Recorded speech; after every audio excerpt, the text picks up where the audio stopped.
Oh, well, look at this mess. Ah, that's better.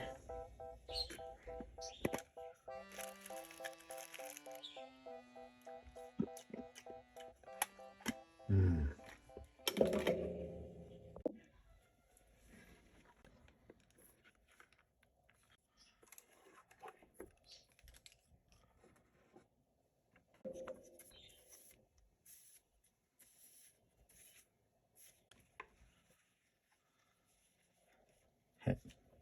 Hello, I'm Matthew Armstrong. Welcome to another episode of Draw Along with Matthew Armstrong. That's me. Today we're going to use the Pelikan Fountain Pen. This is a replica. Actually, they re-released it, and it's a replica of Sergio Aragone's one of his favorite fountain pens, and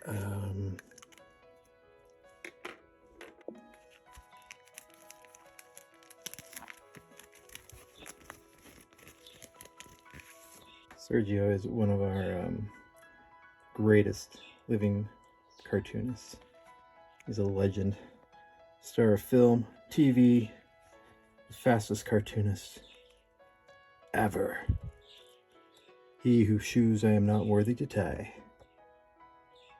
So today, as I draw Pumpkin Ghost using the favorite weapon of the legendary Sergio, hopefully some of that magic will rub off on me.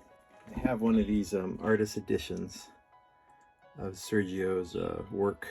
It is ultra massive, but highly valuable when you really want to get into the nitty gritty of a master's work.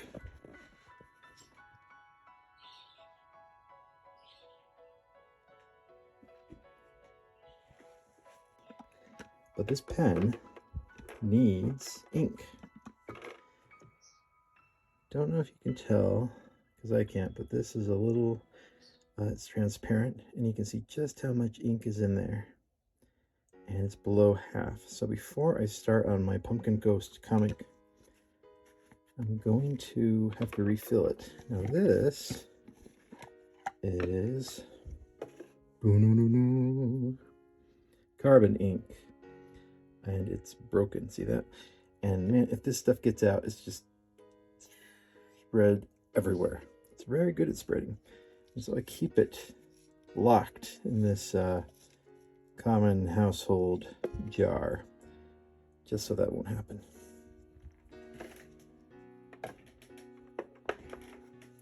So to refill a fountain pen like this, this particular one has a little screwy top thing, and you push out all the air if you go that way, and then you put it in the carbon ink. Carbon's reason you use carbon ink is because it's waterproof and beautiful. When it sits on top of a paper, very hard to photograph, but when it sits on top of a paper, it becomes like this glossy, almost metallic line, and it's beautiful to see in person, which is great. It's a great time when you can actually see some of the master's work up close, like a Schultz Museum or, an original Sergio. Just, oh man. And if I'm saying the name wrong, I'm so sorry. Sergio. I respect you, man. Okay, so anyway, insert into ink bottle, into the carbon ink, and twist the twisty thing. You can kind of feel it sucking up all the ink. Ready to go. Wipe off that excess. There we go. All right. Ready to rock and roll? Screw on this. Put you back in your ghost containment device. When the trap is clean, the light is green. Oh, strike that, reverse it. When the light is green, the trap is clean. Just test the line.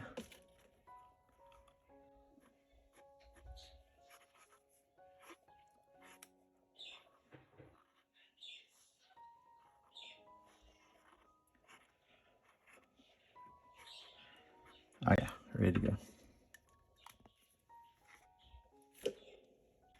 And that's how you refill your fountain pen, your Pelikan fountain pen. They call it Pelikan because of this little clippy thing. See, it looks like a pelican beak. Exactly.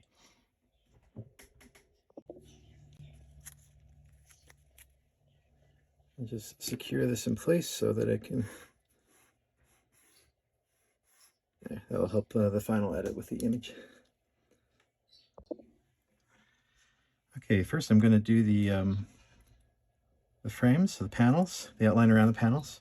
I could do it with a Micron 8 because I think that would look really good, but I kind of saved my art pencils or my art pens for you know, important things.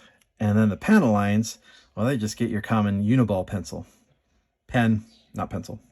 They get your common uniball pen. Just wide enough. I'll just kind of play with the line. Doesn't matter if it's perfectly straight. I like hand-drawn panels better than a, you know, computer-generated or ones with rulers. It's just that's the handmade-ness of it all.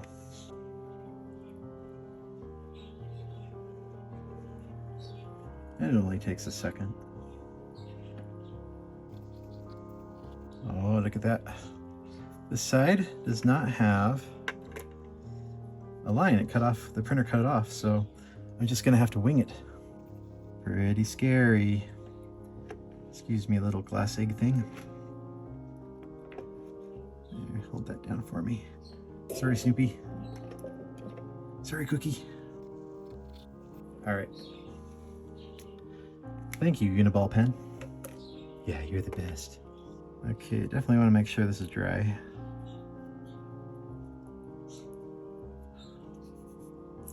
All right. Pelikan Fountain Pen.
about the Pelikan Fountain Pen, it is smooth. Now these things are a little expensive. I'll leave a link in the description, and if you want to go check it out, thank you. But these are expensive. There are more like starter, more affordable modules, but why it's worth the money of fountain pens, why expensive fountain pens are so expensive, is you really get what you pay for. I mean, they are so smooth like butter, and they lay down this kind of, this expensive, neat, magical ink that it just really solidifies on top of the paper, and it feels like you could build houses with it. It feels like it's permanent, like it will stay forever. The nib is gold. It's a medium gold nib, and it just has a response, almost like a brush, but a very controlled brush. Doesn't go too thick, so you can barely scratch on the surface and go really, really thin with it. And you can tell, like Schultz drew all the peanuts with a nib pen, and that's just why the old cartoonist masters use these things. And then when you get to Clip Studio Paint or something like that, you'll find a G-nib, which is what most mangaka artists use. And so it's way worth it. It's way worth it if you can afford it. I so recommend it. It's so choice. And even if you get like one of the starter Pelikan pens or any fountain pen, it's a wonderful experience. Give it a try. Absolutely. This segment has not been paid for by Pelikan pens or any other fountain pen. However, should they wish, I'm always open. I'm always available for shilling out for my beloved tools, my beloved brands, something like that. So once again, I've started, it's been a little while since I used this. So, I'm a little nervous, like I get on camera for some reason. And so I did kind of the non-essential. I mean, if I screw this part up, I'm okay with that. If I start on this guy's face and I screw it up, I'm not used to the pen, or something like that, or I get too nervous, I'm not okay with that. That would be bad. So I did the non-essential part first, kind of warm myself up, get a little used to the pen, try its tolerances, try how hard can I press, how soft can I press. And now that that's almost done, I am going to start on the faces down here. So I think this tree is there's some fog. This is a very foggy place, Thus the place where little ghost cats feel quite comfortable, kind of drifting along. A couple of dots just for texture there in those bushes. There's a little bit of mist in the background in my head, so you'll start up really dense with the cross hatching up here. I mean, just look what those lines do. They're just so cool. You get it for free. You get it for free with a nice pen, This is what in really good computer programs like the best brushes in Photoshop and Clip Studio, they're trying to emulate this. And what a great look. Maybe a little branch goes off that way. Yes.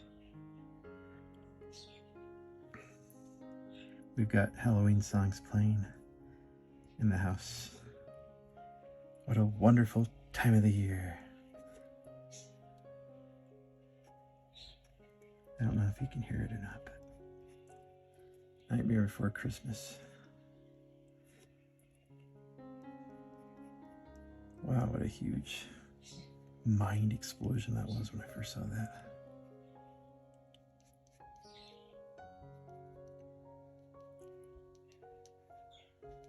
Made me want to be a stop motion animator.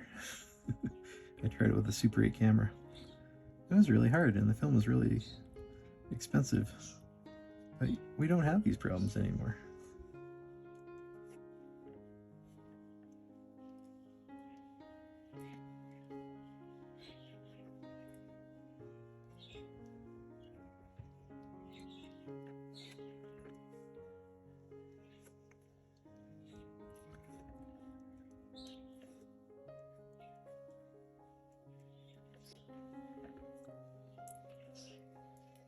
Okay, and now for our characters. I'm going to move left to right because I don't want to move my hand anywhere near this ink just in case it's not dry. There is no undo switch. Bum, bum, bum. Let's go for the contour lines first. The outside lines.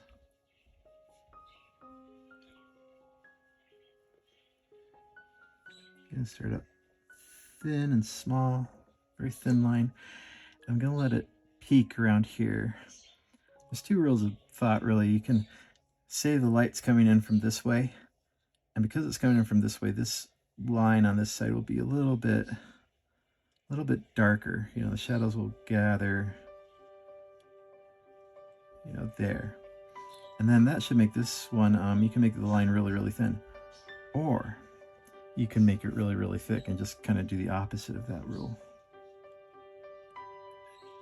And I see that happening a lot with like really great cartoonists. And I really like the look, and there's just something about that thicker line on top that just pops it forward. So why don't we try that this time?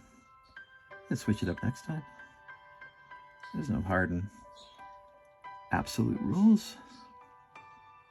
Only a Sith thinks in absolutes.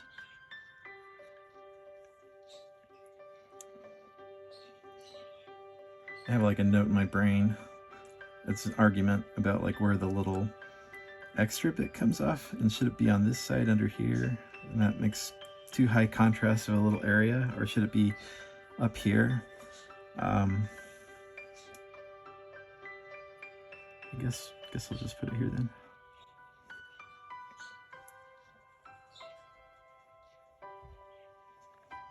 You just kind of scratch along.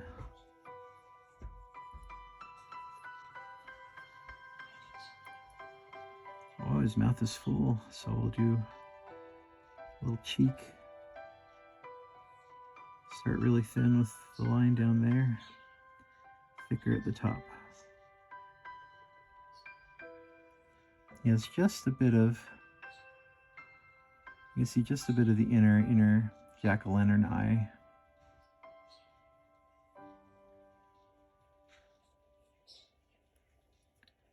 And we shade that top part in to give it some mass, you know, and this is where the shadow would be.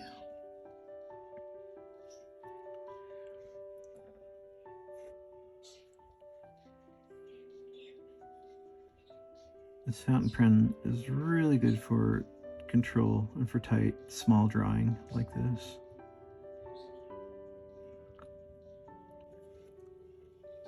Been thinking of calling these, like maybe a good way to go is by head size, and this could be like a quarter size head. You can also have dime size characters as a real world reference, because when you draw on the computer, I mean, it's quarter, dime size, nothing, it doesn't matter because you can zoom in and zoom out so fast. But there's still advantages to drawing small versus drawing big, and vice versa. So maybe that's a good way to talk about it, but might not be important at this point.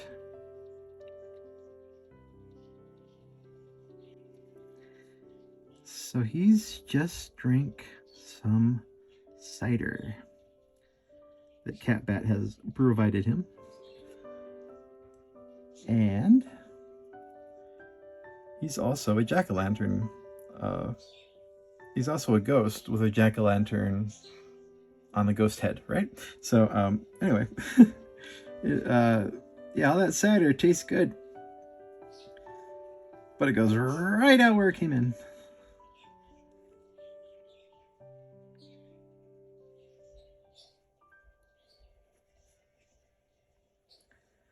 And so this would be for the Inktober prompt drip. And I did not plan that, but I was trying to think, oh, what am I going to draw for drip? And well, it just so happened that I was about to draw this, and that's kind of a drip, so hey. But I don't see coincidence. I see providence.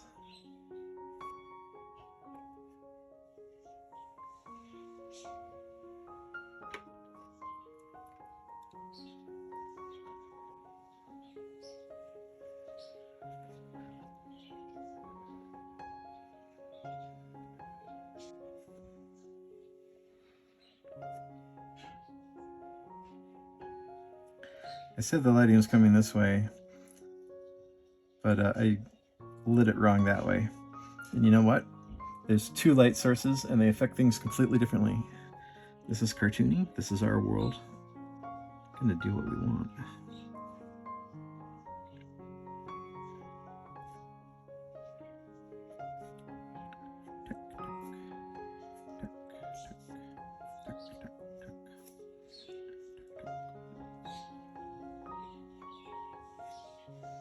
Because it's dark on this side shadow, the shadow inside the cup is going to be over here.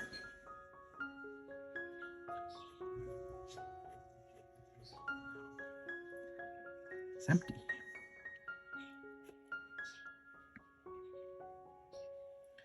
I want to streamline his leaf robe a little bit.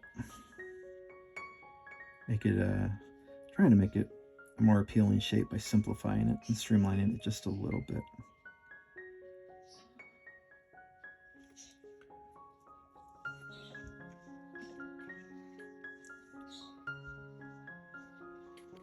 When I start this, I drew this really small, the size of a thumbnail, and I will make that thumbnail that I drew right here later on in edit because I can't, I wonder where I put it. I know I have it scanned in, so right there.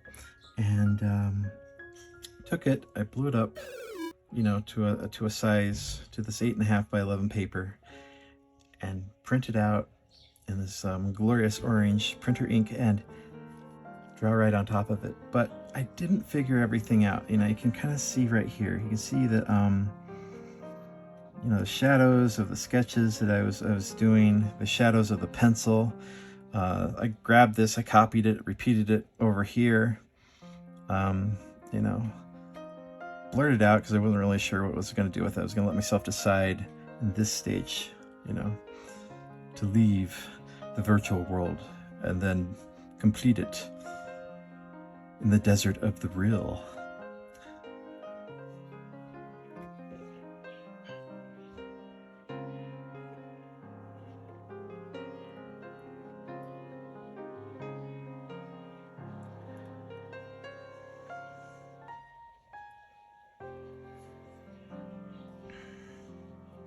There's something about this fountain pen that when you end a line, it kind of leaves a little dot. Or if you start at the top really lightly and fast, so the ink doesn't have time to gather, to coalesce.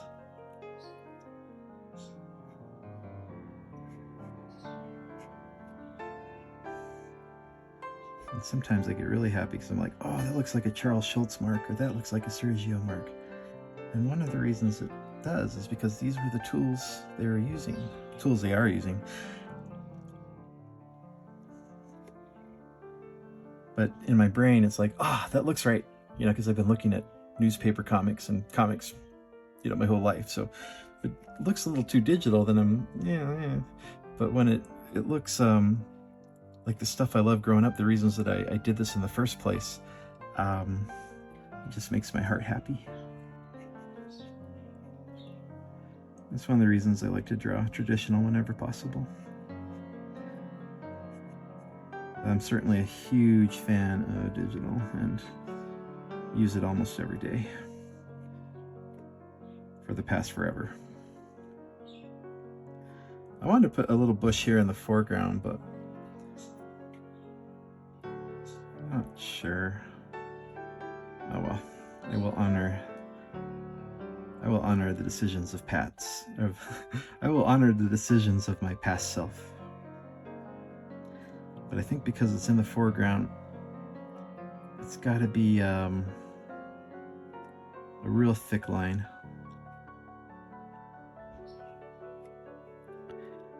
And I think it's also got to be in shadow.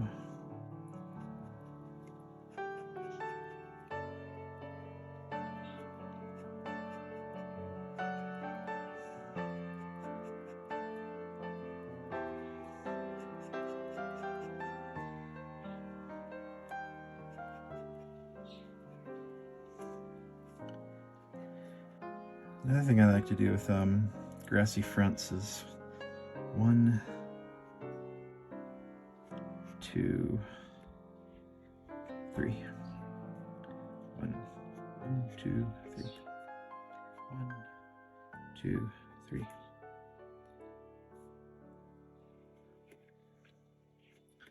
It's 2 different kinds of strokes. Ones you sort of pull towards you, and ones you can push away from you. You can also, like, there's push away, there's pull towards you.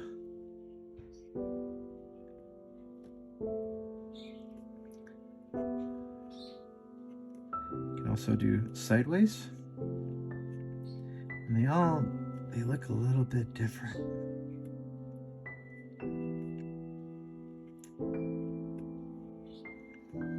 And it just gives the final piece all that more subliminal texture.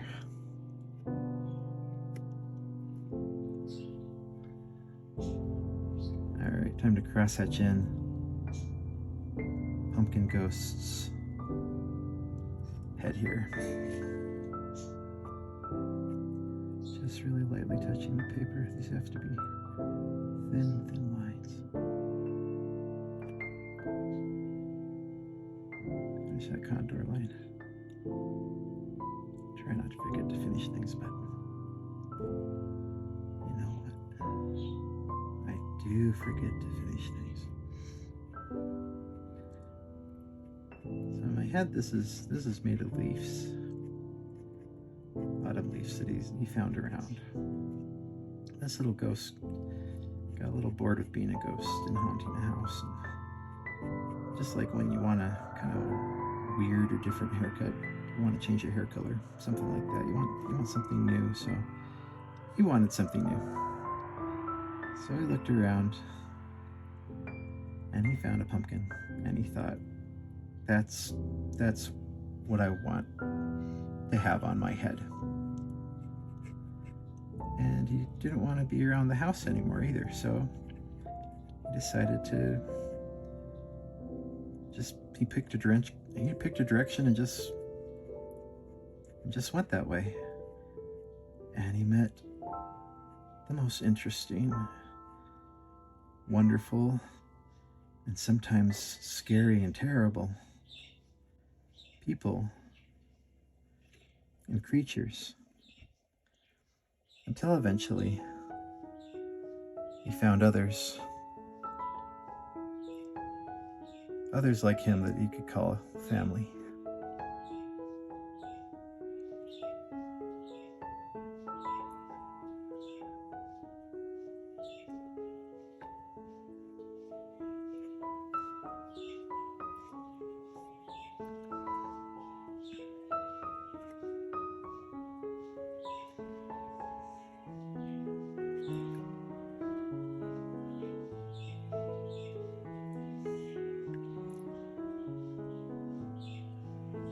Cat Bat is a little furry. He's got some fur on him, so we can indicate that ever so subtly, overlapping these strokes. Where the wing is not furry, so it's just a smooth line without any fuzzy line. Without any fuzzy line on the line. I've been looking forward to this. These little eyes. A little bit thicker at the top, a little thinner at the bottom.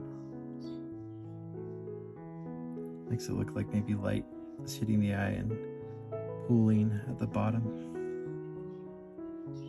of the pupil.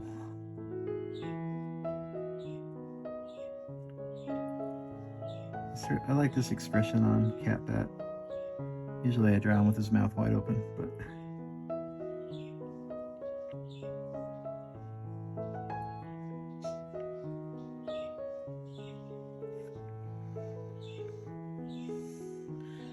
when you try a fountain pen for yourself, you can get your face really close to the paper and you can see the ink wet on top of the paper, and then you can kind of watch it seep into the paper, and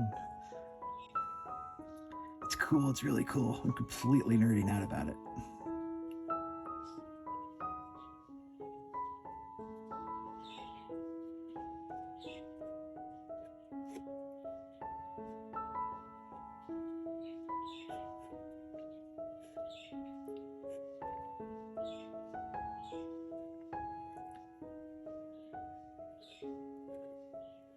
You can always try to put in the line, the size, the thickness that you want on the first try.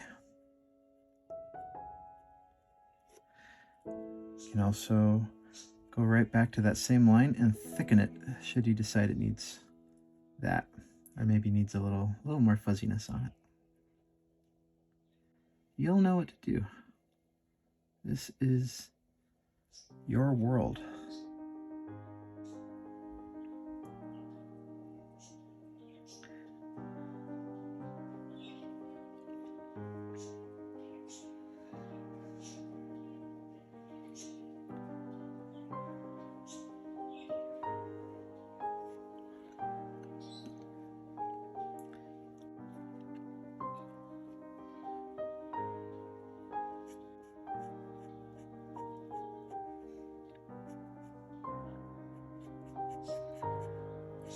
Cross-hatching the ear, we're gonna shade it just a little bit with some cross hatches. These are light strokes. So light that sometimes the ink doesn't quite come out evenly, but we like that, maybe. You know, we like little smudges, and we like it to be uneven, slightly imperfect.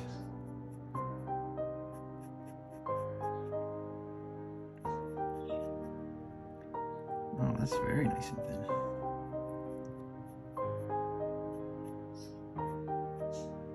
I'll have to remember to use this grip another time. Eventually it will just be muscle memory. But still discovering new things about fountain pens.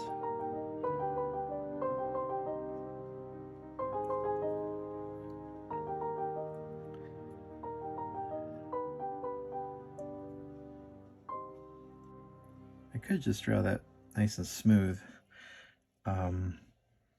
but since it's a fuzzy tail and it's pretty fuzzy, you know, being a tail and a bushy tail, it's fun to indicate that this is bushy with just 1, 2, 3. The other rule is big, maybe big, medium, small. You don't want them to be the same size. You want a hierarchy. Even on a little bump like this, you want biggest, mediumest, and smallest.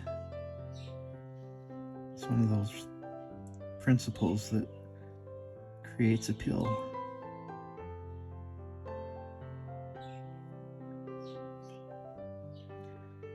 All right, little toesies.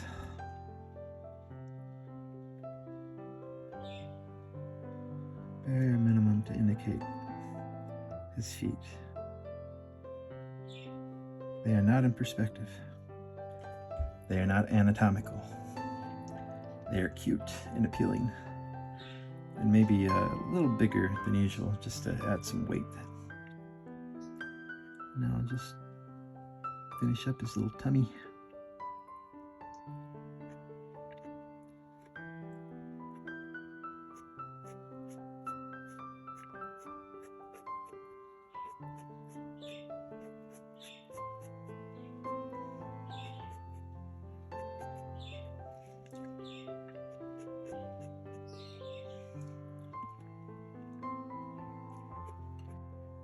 Trying minimal lines. To do that, I'm actually going to the very edge of that tip.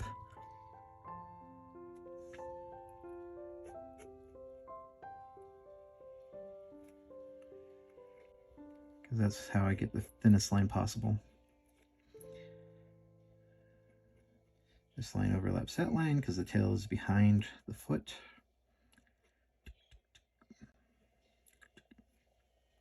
There we go.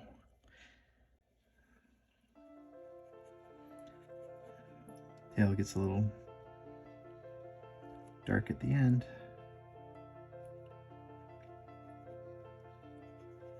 Has some cool stripes.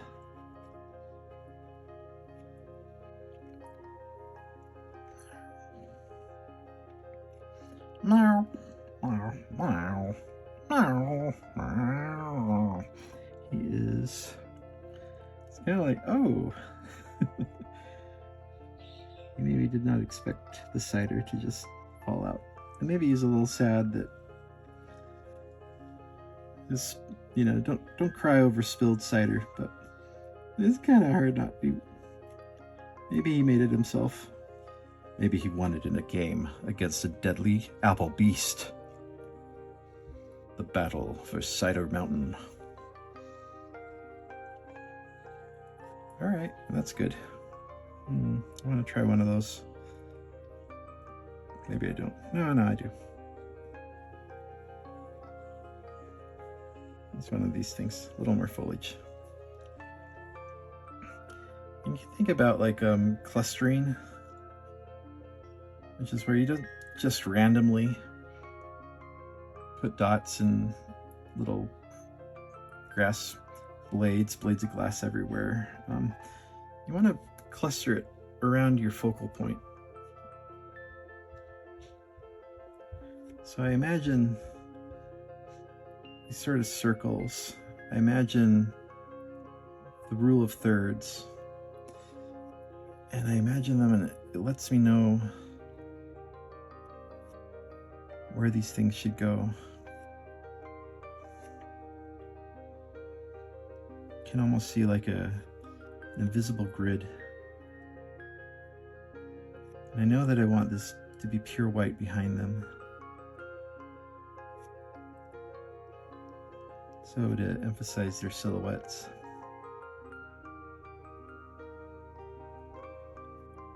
I know he's got another wing back there, but I am not going to draw it because I get this great silhouette by not drawing it. So by choosing not to draw it, I'm hoping that increases the appeal.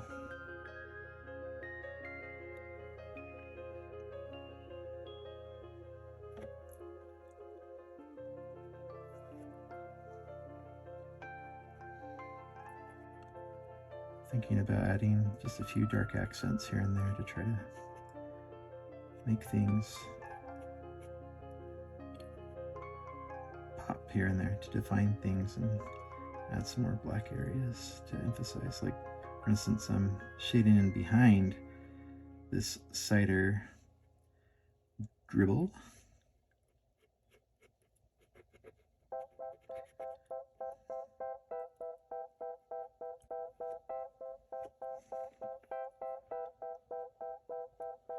Maybe there's a few thicker lines on this bush here.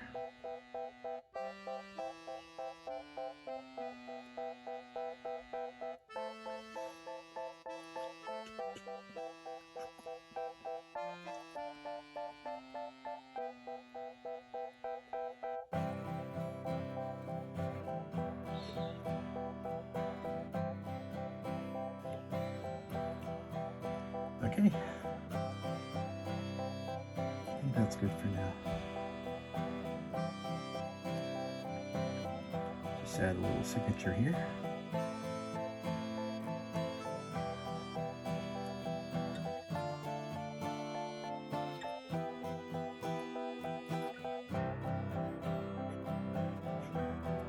That's good for now.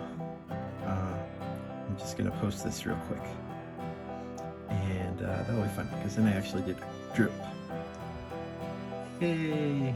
Success! And then we'll get to panel 2. And then We've also got panel 3 and 4 to go. And then after that, I printed out this one. It's kind of just cat pat and pumpkin ghosts, and a couple of ghost cats, little ghost kitties. They're on their way somewhere. Tune in next time to find out. Same Matt time, same Matt channel.